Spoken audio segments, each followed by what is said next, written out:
Hello, everyone. Thank you for joining us for Intersectionality and Participation in Music Education, Strategizing to Increase Equity and Access. Today's presentation is an Arts and Special Education webinar of the VSA International Network Webinar Series, which comes to you from the John F. Kennedy Center for the Performing Arts and addresses topics related to the arts, accessibility, education, and disability. I am Sarah Martinez, and I will be your webinar moderator.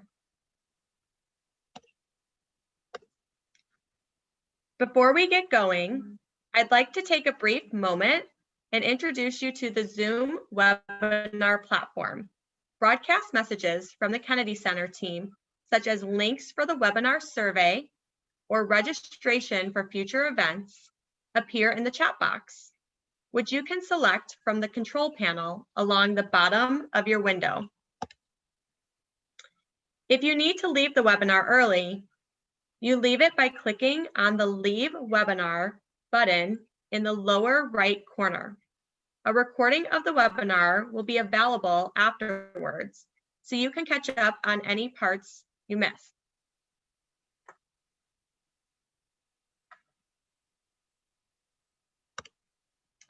The built-in audio output is your computer's internal speakers. You may also use your phone to call in. If you get disconnected or have trouble hearing the presenter, make sure you have clicked the Join Audio button. Please remember that if you use your phone to call in, you should mute your computer's audio speakers. You can submit comments, questions, or answers to questions using the Q&A option, which you can select from the bottom panel. Please note that this is different than the chat box and allows moderators to view your questions. I will monitor this screen throughout the webinar. Today's presentation will be conducted over a screen share. You may adjust your view by selecting View Options from the top panel. You may also expand your view to a full screen. Today's presentation will be signed by an ASL interpreter. In order to pin the interpreter's video, click on the ellipses in the top right corner of the video and choose the Pin Video option. At the end of today's presentation, there will be an opportunity to ask questions of the presenter. During this open-ended question and answer time, please type your question into the Q&A box. Within the week, we will send out a follow-up email with a link to the recording of today's presentation and a copy of the webinar transcript. This means you can go back to watch the recording and review supplemental materials in addition to any notes you take during the webinar itself. The next VSA International Network webinar is Movements to Move the Marginalized from the Margins, which will take place on Friday, June 25th at 3 p.m. Eastern Time. If you are active in social media, I invite you to connect with us using hashtag KCVSA webinar. On Facebook, we are VSA International. And on Twitter, we are at VSA INTL. We would love to engage with you. And with that, I'll hand it over to the webinar presenters. Hi, I'm Karen Salvador, and I am a professor at Michigan State University, where I teach coursework on early childhood and elementary music education. And this is my colleague, Dr. Mara Culp, and I'll let her introduce herself.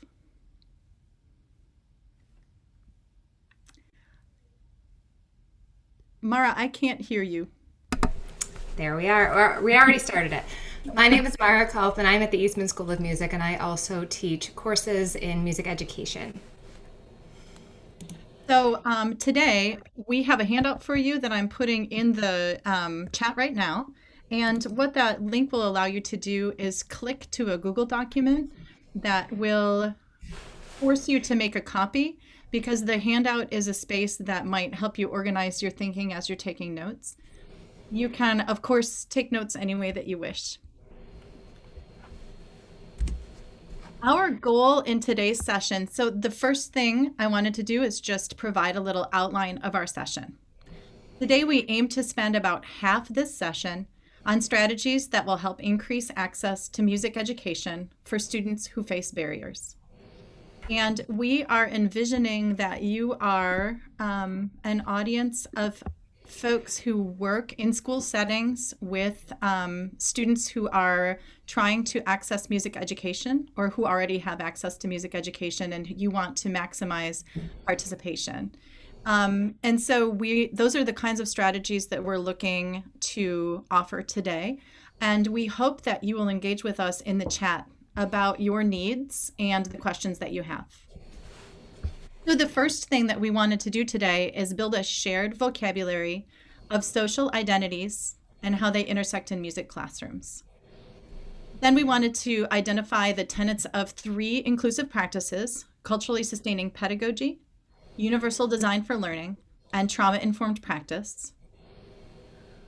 And then we can share ideas regarding skills, dispositions, and practices that honor intersectional identities, so all learners, in music learning spaces, and how special educators might fit into this discussion. Our basic premise is that educators do the best they can at the time. And when we have more information, we do better. And in 6 months, language will develop, and in 6 months I will have read more, and in 6 months I might have a different viewpoint. I would have met a new person. I would have had a new experience. So our thinking is always evolving during this process of creating equitable learning environments. So that Maya Angelou quote about "I did then what I knew how to do, and now that I know better, I do better," is foundational in our thinking about this topic. But we also think that we can't let our ignorance hold us back from taking steps to create better equity in music education. Right, so thank you, Karen, for setting that stage so well. So as Karen was saying, we wanted to start with kind of some shared language around these ideas. So we're going to start with this idea of intersectionality. And hopefully some of you are familiar with this term. It's in our title, and maybe that's what brought you here today.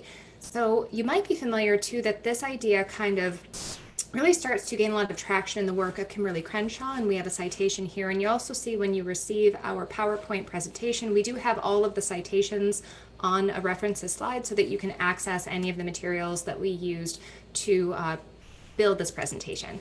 So the definition of intersectionality has evolved over time. Kimberly Crenshaw's work originally looked at the intersection of race and gender for Black women. And so over time, this has taken on new connotations to encompass many different identities. And so we are drawing on Colin's work here in this presentation with an understanding that intersectionality represents the critical insight that race, class, gender, sexuality, ethnicity, nation, ability, and age operate not as unitary, mutually exclusive entities, but as reciprocally constructing phenomena that in turn shape complex social inequities. So a big concept, but we're going to unpack that for you today. We're going to begin with a visual representation of this idea. Karen so thoughtfully put this together for us. And so she pointed out too that you can kind of see these tags, right? These different tags on the screen, these different identities that we might carry around with us or that people might put onto us, right? Like a label, right? So at the center of this is the person. And these identities point toward the individual and theoretically are representative of the individual. So as I mentioned, the idea of intersectionality doesn't just look at each of them as isolated social identities or events, so to speak, shaping a person's life. The person lies at the intersection of all of these different identities and many more, as you can see on the screen. Just on the screen, we have social class, national origin, gender, religion, disability, sexual orientation, and race. And so today, because of our audience and our venue, we are going to be centering this idea of disability and then also how it then intersects with other identities and causes different experiences in music education. So one place we wanted to begin this conversation is in this idea of intersectional identities in school music. So we wanted to talk about the kind of who of these spaces. So in terms of music teachers, what you may not know is that music teachers are actually not overly representative of the larger population. What we find from the literature states that music teachers are a more selected group, if you will, along different demographic categories. What that means for us is that they are not necessarily representing some of the identities that we're going to see from the students in the spaces. There's a higher proportion of white teachers in music education, and there's also a higher proportion of male teachers than in other teaching disciplines, actually. So a higher proportion of males than from other teaching disciplines, if that makes sense. So that's just something that's interesting about the field of music education that's kind of different from other fields of education. There's also some literature, again, you have it at the end of the presentation by Elpis, that points to some disparate scores on teacher education licensure testing for different demographic categories. So that will also perhaps lead to some of the differences that we see along demographic variables in the music teachers in our schools. In terms of secondary ensembles, as you can imagine, if the music teachers themselves are not necessarily representative of the wider population, this actually starts even earlier in the secondary ensembles. There is a number of different studies, a number of different scholars have looked at this phenomenon of who is in our music ensembles. And again, we find that they are different overall than the typical population of the school, if that makes sense. So we are not seeing the typical school represented in our ensembles. However, what we find is that choral ensembles tend to be more representative of the larger population when they're broken out by band, orchestra, and then choir. But when taken together, when looked at as a whole, secondary music students are not representative of the larger school population. And one important way that secondary ensembles are not representative of the whole school population is that students with IEPs are much less likely to take part in music education once participation is elective. So once it's a choice to participate in music or not, students with IEPs are disproportionately excluded. And but there's no evidence that students with IEPs have less interest in music. So that leads us to conjecture that there are barriers put in place by something that prevent them from participating at similar rates as they are present in the school building. So one of the things that we were thinking about in terms of intersectional identities and why it's important to think about what music teachers are like is that role models can be an important part of students deciding to participate in an activity. And another piece of this is that most music educators do not identify as having a disability. And it's identified as a barrier to teacher licensure to have disabilities. So research indicates that people with disabilities face challenges in university systems as well. So when we're looking at role models, whoops, I flipped ahead and I didn't want to.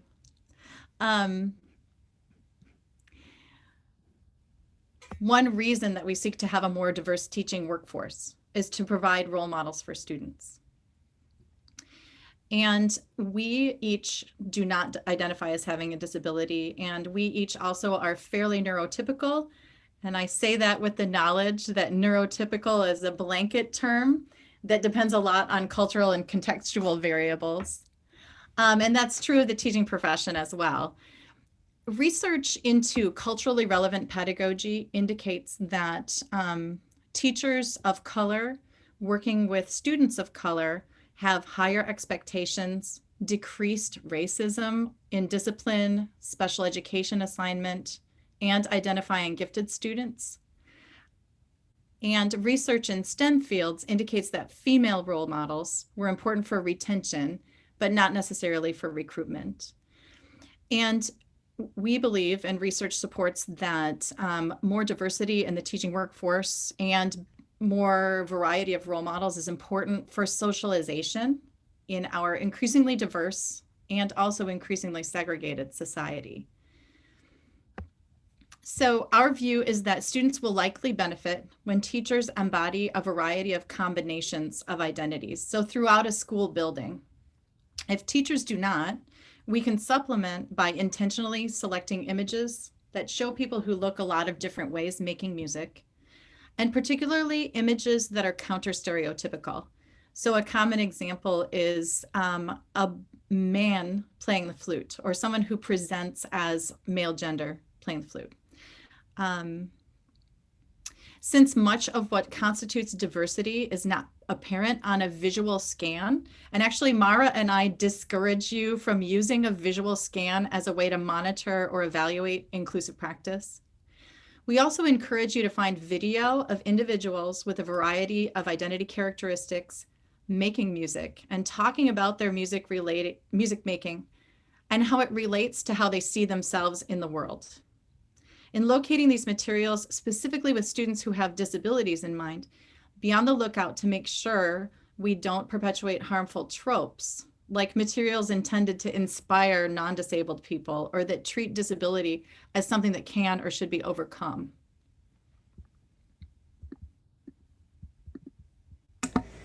So as we move into our presentation in terms of the inclusive practices, we wanted to give you kind of 4 main points that are going to be used to guide our work moving forward. So when we're thinking about reducing and removing barriers, we want to encourage you to honor multiple intersecting identities. So again, remembering that the sum of the experience is greater than the individual parts. So all of them coming together, that makes the person, and so not just this one part of themselves or this one part of the other. So you can probably think about times where you have wanted to be seen, maybe in different kinds of ways or for more than one characteristic. So that's what we're talking about here. This idea that no one erases parts of who they are in order to enter music spaces and to feel fully a part of that space. And we hope that students then embrace a musician identity without having to leave behind a different identity in order to make that transition or to add it into themselves. And by doing this, we hope to increase learner engagement overall in a variety of spaces, but namely music spaces, as we are talking about that here today. So the intersection of identities among students who have identified special education needs includes consideration of culture and race. And when we talk about culture, a useful definition is that belief systems and value orientations that can influence customs, norms, practices, and social institutions, including psychological processes like learning and organizations. So schools are cultural institutions, and schools have specific cultural values. And that means that some cultures are in alignment with, and some cultures are out of alignment with the culture created within a school. And that's part of the reason that students of color are disproportionately diagnosed as having special education needs. When we talk about different ways to think about culturally sustaining pedagogies, multicultural education maintains the distinctiveness of multiple cultures. And in music education, that could look like a tourist orientation where we, the outsider, go to exotic places to visit and learn a piece of music devoid of context and then come back. Or we could be explorers, and context could be a bigger piece of what we do when we experience multiple cultures. Or we could take comparative lenses in which no culture is the norm, but instead we view different musics from a variety of places and times through comparative lenses. Culturally responsive teaching, as epitomized by Geneva Gay's work, uses cultural knowledge. This is a quote from Geneva Gay. Uses cultural knowledge, prior experiences, frames of reference, and performance styles of ethnically diverse students to make learning encounters more relevant and effective. Culturally sustaining pedagogies are sometimes called culturally responsive teaching 2.0. And the idea is that no one would need to change something about who they are in order to enter a school learning space. So the pillars of culturally sustaining pedagogies then are that we would know our students as individuals. So rather than simply visually scanning and seeing how a student is dressed or how their parents are dressed or physical aspects of their facial characteristics, that we would actually strive to know the students themselves and their preferences, that we would know families and communities. And what I mean by that is that not just on a surface demographic level, but on an asset basis of understanding what assets are available in the community in terms of organizations and people, and partnering with those families and communities to share power in terms of how schools operate. So really listening to what families and communities want from school. And part of that is engaging in cultural humility, which means the recognition that what I know from my culture is not the norm or not more valuable, but simply my culture.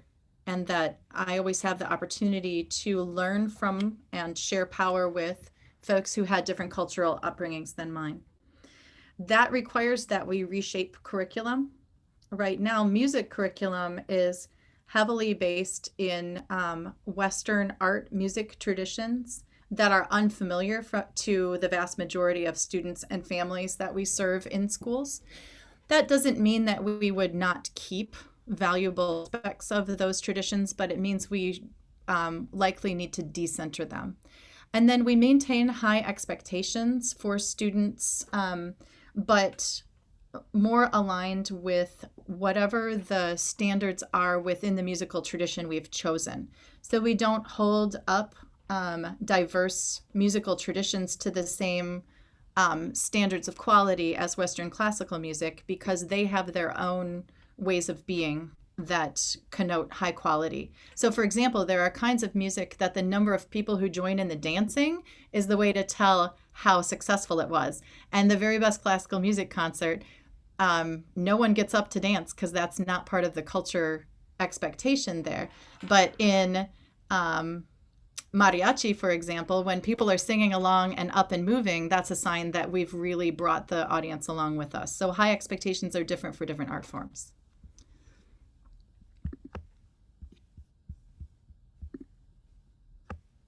Mara, you're muted.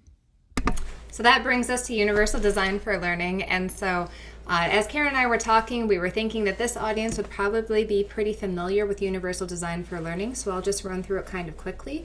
Universal design for learning in our context and as the approach describes, we want to be thinking about multiple means of engagement, so how to get learners involved and interested and motivated, multiple means of representation, so that could include music notation or other sorts of things in music spaces, and also action expression, so how do students express themselves in music classes. Your turn. This time I'm muted. Another asset-based pedagogy is trauma-informed practice. Increasingly, we are becoming aware as a culture of the impact of trauma on students and also the frequency of trauma impacting on students. Trauma results from an event, series of events, or set of circumstances that's experienced by an individual as physically or emotionally harmful or threatening, and that has lasting adverse effects on the individual's functional and physical, social, emotional, or spiritual well-being. And an important piece of that definition is the implied idea that two people can experience the same event, and it can be traumatic for one and not the other. Further, people can have a traumatic experience and cope well or struggle. Judging whether something was traumatic or not is an inappropriate activity for educators, just as teachers cannot be the judges of someone else's experience of racism or sexism or ableism. One thing that is coming to light through research is that trauma, adverse childhood experiences, which are similar to but not the same as trauma, affect life outcomes. So longevity and disease outcomes seem to be impacted by adverse experiences in childhood. So that's one reason that schools should probably pay more attention to how we're interacting with children. Trauma in schools registers as fight, flight, freeze, or fawn. So children who have experienced trauma are more likely to experience, more likely to have background adrenaline kind of levels that are high and impact on their judgment that results in them experiencing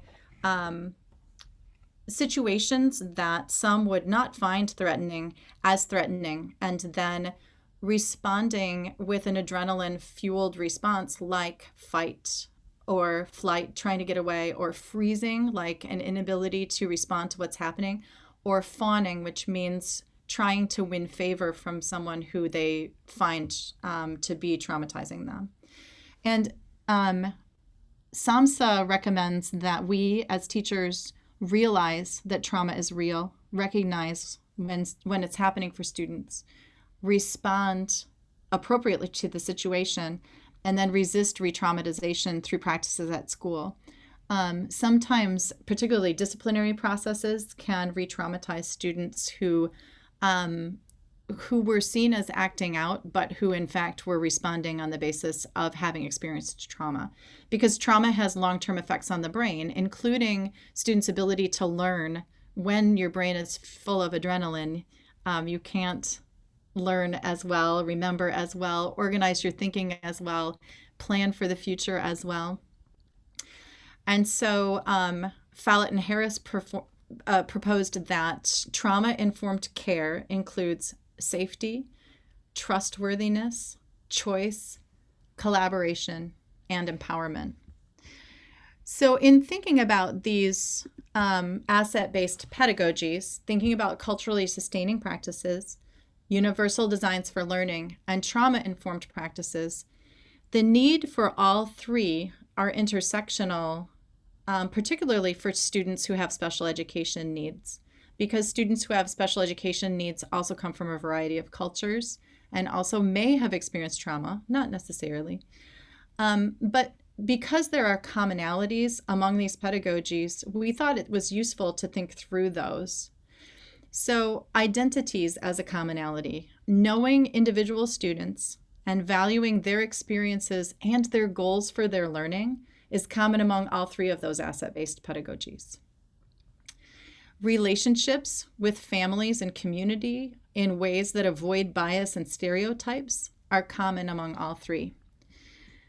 Student voice and choice and sharing power with students and families are important parts of being culturally sustaining, of universal design, and of being trauma-informed. Maintaining high expectations, with that caveat of recalling that high expectations vary within different music traditions, within firm, healthy boundaries, is also important in all three. And I think it's important here to also remember that some folks who work with children who have experienced trauma go so far to try to create a safe environment that they don't enforce boundaries, and because they believe that in enforcing boundaries, they might be contributing to trauma. When in fact, clear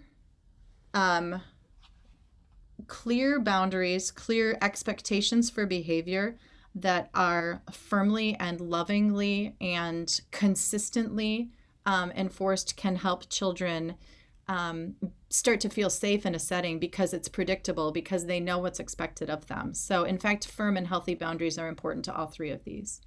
But they need to be announced clearly in a way that children explicitly hear and understand. And then finally, all of this means that we have to change what we've been doing and how we do it as music educators, because as we mentioned before, music educators have created boundaries that seem to hold out certain groups from participation, particularly once music education becomes elective. So we need to reconsider our repertoire and our methods. So that brings us to our strategies. In this section, we're hoping to get some involvement from you. We'll be asking you to reflect on your own and then also hopefully type into the chat some ideas that you might have. So let's go ahead and jump in. All of the images that you're going to see are retrieved from Unsplash. It's a platform that allows you to grab some images, so that's where these are all coming from, and you can reuse them. So we wanted to talk about our first strategy, drawing from this idea of collaboration. So collaborate with children, teachers, and families. So we're going to begin with our ideas, some things that we thought we would share with you in terms of music spaces in particular. And so when I think about ways that you could collaborate with students, many of you work directly with students. You probably are already familiar with this. I present on collaboration in different spaces, and sometimes I have to remind people to work with students directly, but you all probably already do this so well. So when we're thinking about music spaces in particular, however, we can think about asking children specifically about their personal musical goals. So what is it that they hope to get out of music classes, and what are they hoping to do? And you can also ask them what has worked for them in terms of their music history, if that makes sense, things that they have done before. So what kind of music do they listen to? Do they have devices? Do they have ways that they engage with music with their families or with others that have been successful? With this in mind, you can encourage them to pursue their interests and discuss their interests and abilities with the music teacher. So for example, if a student is interested in playing a certain instrument, don't immediately discourage them.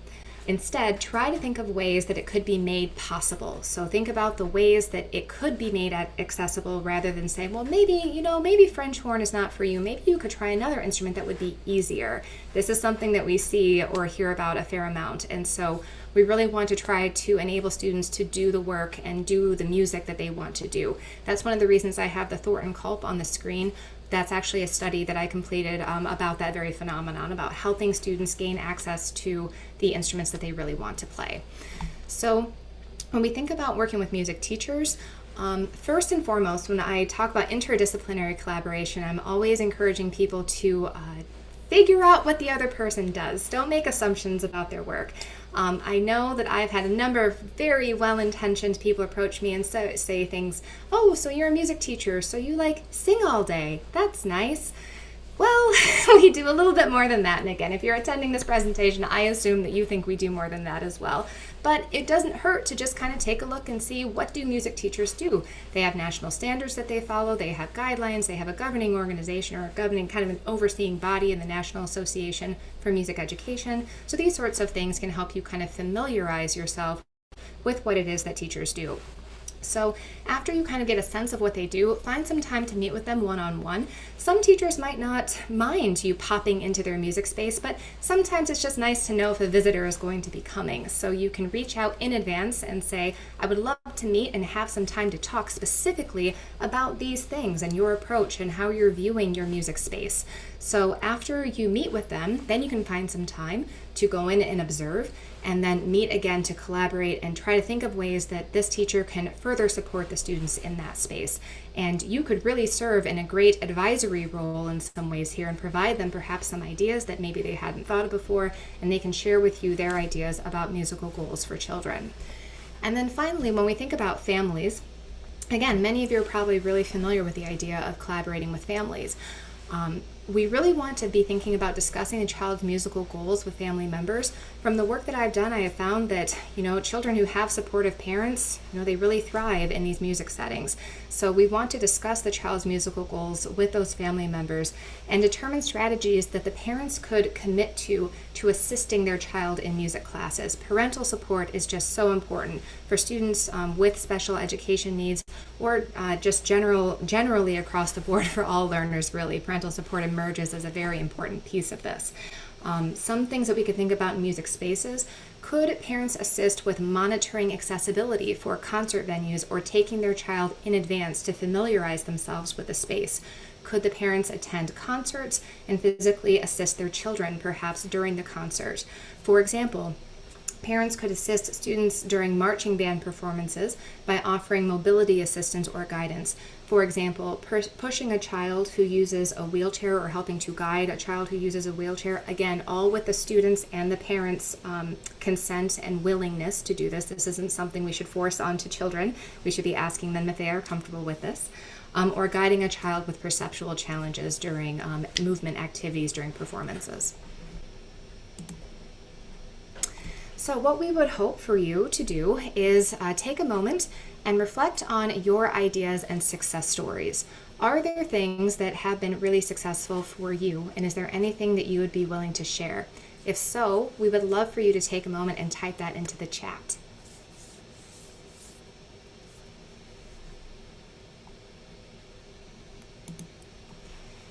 And conversely, we want you to have an opportunity to think about any barriers or stuck places that you have experienced also. So are there things that are on your mind that maybe you have tried and you couldn't overcome in terms of collaborating with children, teachers, and families? And so as these come to you, feel free to throw them into the chat, and we'll be monitoring as we go. Mara, while we are waiting, could you stay on collaboration for just a second? Because as you were speaking, I was thinking about conversations that you and I have had about the IEP process and about music teacher participation or exclusion from IEPs. And I didn't know now I'm asking you a leading question, but if you're willing to talk a little bit about that aspect of collaboration, I think that as our audience is thinking about things that they might type in the chat, that might be something interesting to comment on. So in terms of collaboration in the IEP process, the most recent research on the subject does show that music teachers are not often a part of the process. So they often aren't aware of being able to help get things into the IEP. So that is something that can be really important and something that rises to my mind right away. And I've heard different viewpoints on this, but if at all possible, I really try to encourage folks to get items that the child might need or desire in order to be successful in music spaces, put them into the IEP and write in those practices so that the school then will be responsible, if you will, to provide those items to the students. And obviously working with the student and working with the parent, coming up with strategies that we're going to work, reading the IEPs and discussing that IEP directly with music teachers. I can say too, and Karen, I don't know if you've had this experience, I don't mean to ask you a leading question, but I've had music teachers tell me that they, in quotes, I'm just going to say, don't have access to the children's IEPs, which blows my mind because they are the student's teacher. So I say that because that's what's been relayed to me. And so you talking to the music teacher about generally what's in the IEP or generally what works, if that makes sense, if you're not able to disclose that information because of school policies. But it's my understanding that people who teach the child have access to the IEP. So if the music teacher is teaching the child, they should be able to view the IEP theoretically. And again, I have heard stories where that is not the case. So obviously follow the guidance and follow the laws in your particular state.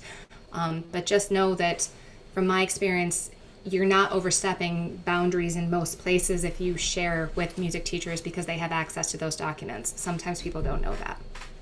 So yes, that is similar to Mara and I are in different states. Mara is in New York and I am in Michigan. And Michigan law allows IEPs to be shared, but many music educators are told that they don't have access to IEPs, and they aren't provided substitute teachers to attend those IEP meetings. And music settings are very different. For example, we I consider it to be an excellent elementary general music class if the students are up and moving, and sometimes it's loud and sometimes it's chaotic because we're singing and dancing, and um, that can be particularly challenging for students with special education needs for a variety of reasons. And if the IEP assumes a certain kind of classroom environment, then the plans put in place don't work as well in music settings. Conversely, we see a different side of the child. We see the child in a more uninhibited space where we might actually see strengths of that child in terms of their activity and creativity because we want that. I have a success that just popped up. That is great. And so Karen's going to take a look at the successes. Oh, and we're seeing them come into the chat. And for time, I'm just going to go ahead and move into some of these other strategies. And we want to see those keep coming. So just because we're not reading them out loud, please know that we are going to be reading them. So please keep those coming as we continue on to make sure that we can share the rest of our strategies with you today. So our next group is this idea of cultivating open and responsive dispositions. So again, I hope you're seeing the connection between those three inclusive practices or approaches that Karen was talking about and what we are talking about here today. So we wanted to give you some strategies for P2 learners, and that's what I'll begin with here with my image all the way to the left. And so teachers might feel a need to help students be right in any subject. And so we really want to encourage you that if you're going into music spaces with P2 learners, cultivate a disposition of wonder and letting the child explore in those spaces, not necessarily having to get it right all of the time. Look at their responses as ways of giving you information that can help them grow musically. So that would be my recommendation for P2 spaces. For 3-5 spaces for students in grades 3 through 5, perhaps you can use music without lyrics from different genres and styles that allow children to explore different moods and emotions that musicians try to express. So that would be something that I would recommend really for P2 learners also, but 3-5 students as well.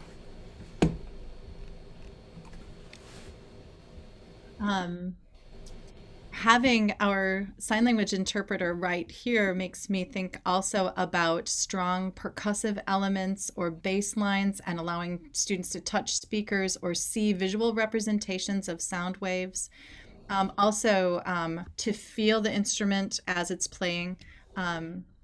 With 6 to 8 learners, identity and identity development and increasing independence are so important to learners in 6th to 8th grade that we recommend a playlist of my life assignment, and that we as the educators in the space also create a playlist of our life, and that as part of forming relationships with students, as trying to get to know who they are, we also share parts of our playlist of my life with the class. And sometimes that's funny because of course we're old, but it does start to form a place of connection, especially if a child recognizes music that's also present in their home or their grandparents' home. As I age, that's becoming more likely. And then featuring in instruction musics from student lists. But it's critically important that you don't say, hey, today I am centering a song that Mara shared, because the life playlists are very personal. And so when the students choose to share with you their stories, we also have a responsibility to hold confidential the pieces of their stories that they've shared with us. So when we use a piece in class, one student might celebrate in their mind and just sort of glow with the knowledge that that was a song that they provided. And another student might be like, hey, that was one of my pieces. And we need to let that come from the student when we do a playlist of my life. And then finally, with 9 to 12 learners, we actually encourage use of implicit bias tests. Those kids are old enough to start to understand the role of intersectional identity in their own lives and other people's lives. And to back up for a second, perception of identity characteristics begins in early childhood, and students have increasing knowledge of their gender, of their sexual orientation, of their race, of their culture, and of social interactions with those things throughout their young lives. In music settings, particularly since in elementary school we tend to only see kids for once a week for 30 minutes or twice a week for 40 minutes, the focus on music as the content, I encourage focus on music as the content. But when we get to high school and start thinking about why do people create music, and that's at least partly as an expression of identity. And it can be a counterculture expression, as in, I reject this piece of my identity, or it can be a group formation identity piece where I am using this music, I'm writing this music, or I'm listening to this music as a way to signal my membership in a group. And so all of that is to say that at high school age, it's really appropriate to start engaging with students about things that they might think about other people on the basis of a visual scan or on the basis of the music that they listen to. And implicit bias tests are a really interesting way to get kids thinking and talking about that. I see a lot happening in the chat, so I would like to, Mara, I don't know if you've been able to read and if you have any comments. Oh, not just yet. I just want to be mindful of our time and make sure that we have time for our Q&A. And again, we so appreciate what you all are offering. We've provided you some ideas here. We're hoping that you're willing to type into the chat some of your success stories and then also your barriers or stuck places. Which brings us then to support for student and community leadership. And so Karen is going to take the first two ideas. Wow, I was just typing to Lori. I will comment to Lori in just a second. So when we talk about supporting student and community leadership, in preschool settings, I recommend that we use an intake form and that the intake form ask about home musics and about who plays music or makes music in the family. When I was working with 4-year-olds in Flint, Michigan,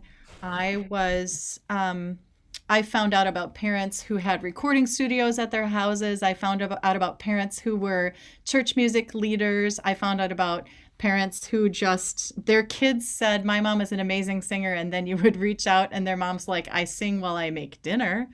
But that intake form helps you know about community resources and allows you to invite guests to make school walls more permeable.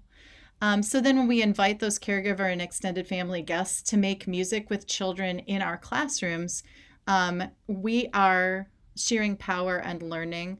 And we also can take students out into the world to hear music from those folks. And then on the intake form, be sure to ask families about their goals for their child's participation in music. And if they have any concerns about their child's participation in music or suggestions for their child's participation. With Lori had mentioned not being involved in the IEP process and receiving a copy of the IEP. And one of the things I was thinking about is at a certain point in my career, I taught 600 students every week. And since we know about 15% of students have an IEP, that's a really big number of IEPs to try to read, and music educators sometimes are not trained in how to interpret IEPs. So when we are thinking about ways to get information about students, the IEP is one place, and these intake forms that I'm talking about are another place. And I just want to point out that I'm keenly aware of the amount of data that might mean. And so I suggest that you do intake forms only for one grade level, for example. Maybe just kindergarten students, or a different year, maybe just 4th grade students, because over time in one district, you'll come to know family and community strengths. And it's the same with the IEPs. Not that you only choose one grade level to read, because you have a legal responsibility to carry out the materials in an IEP, but that sometimes you can get help from your district special education office to ask for an at-a-glance form that gives you very specific information about that child in your setting. And then in general music settings, if we're thinking about supporting student and community leadership, that moves a lot towards this idea of power sharing. So fostering student agency by having students take the lead in designing musical and behavioral expectations for the music class, and then revisiting those expectations often. And when they're designing those expectations, that includes goal setting. So like, what is it that we want to learn while we're here? And then we're ensuring that within the process, we don't simply repeat dominant narratives about ability in particular. Because in the music room, children are likely to tell you that making music is for people who have talent, or making music is for professionals. And so when we're talking about designing these musical and behavioral expectations, one of the things that we as the teachers might emphasize is the idea that music participation is about enjoyment in making music, or about creative expression, and about skill building, both, and that talent is not as important as the work that people put in. When we think about ensembles, we encourage you to highlight ensembles in the community that might contain individuals with identities similar to the students, and you can also look nationally for ensembles that contain or are comprised of or for people with disabilities or special education needs. And in technology classes, students could highlight the technology that they're actually using and maybe even become teachers to the classes themselves. So again, your ideas and success stories, and then also your barriers and stuck places. So as we are approaching the end of our session, and again, we'll kind of go quickly through these ones, I just wanted to make a point about making spaces for individual and private responses. In small districts, your students might be lucky that music classes might not compete with one another. If there's only one music teacher, there might be only one slot for band, one slot for choir. So you can encourage them to participate in a number of different musical experiences. And Karen's going to talk about large districts. So when you're in larger districts, it might be interesting to take a portfolio approach in which students curate examples of their work that demonstrates their growth towards specific individualized goals over the course of the year. And as a part of that, you might utilize technology to have students record individual or private responses using video, audio, or text, like Flipgrid or using smart music.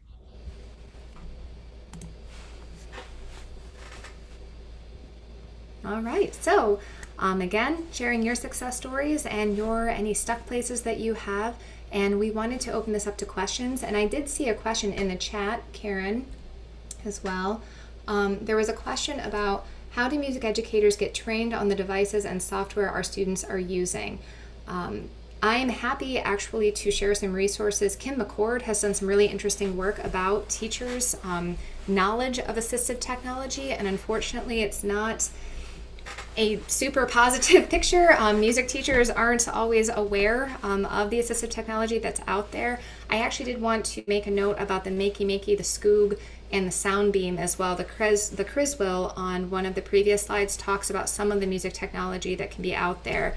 But I would say there is not a dedicated space for music teachers to get trained on those things. There are in-service conferences. I think Technology Institute for Music Educators might offer some work as well, but in terms of specific students, it really is up to the music teacher getting with a special educator and getting with a student in order to get trained on those, as far as I know, unless Karen has other insights.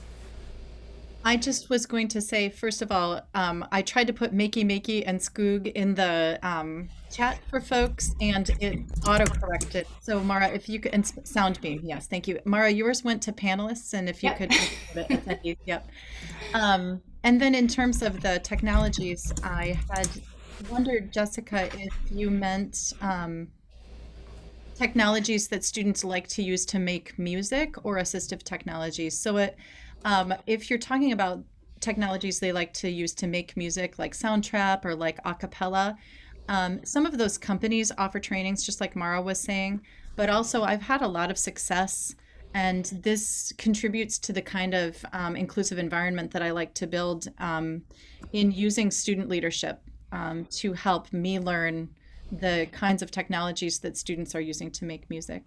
And then in the Q&A, there are some, Carter has shared doing residencies for Arts Access South Carolina. Students write a poem, illustrate it, and then the group turns it into a song. We write a group song where one student makes up the first line, and Carter creates guitar music to match the beat of their line. And then students add to a line and a beat. It's been very successful, to the point that I've had teachers tell me they were going to change all their lesson to be patterned after my approach. So loosely patterned after Carl Rogers' Unlimited Positive Regard, but using that positive regard to create a song. And then another one was a recent residency. This is Carter speaking again. A student with a severe head injury who was nonverbal scribbled lines that didn't contain letters, but he raised his hand to convert his poem into a song. He squealed a beat and danced. I put chords to his beat. He pointed at people and waved them up to dance. By the end, the whole room was dancing. He bowed to the other students. The other students high-fived them on the way back to their seats. The teachers were very exciting because he never participated before.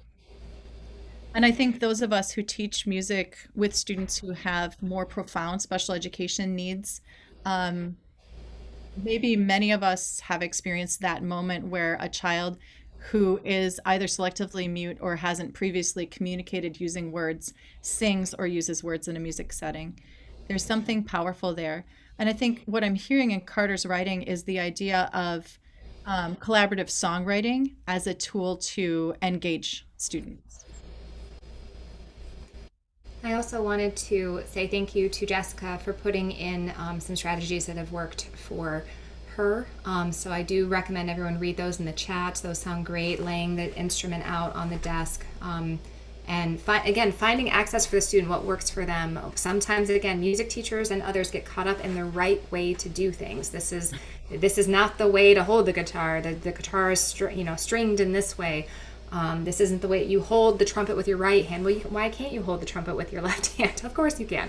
So I love that idea of just thinking of outside of the box ways of still having access to making music. And then also, Lori, for your strategy about talking to the classroom teacher beforehand. Awesome strategy there. I used to meet my teachers at the door and just ask them anything, are there things I could know about your students as well? Or those are conversations that could happen during that back to school week, if you will, when you're in your room setting up and you're putting up your poster boards and all those things. Maybe grab some teachers during lunch and start talking about the students as well. So thank you for that.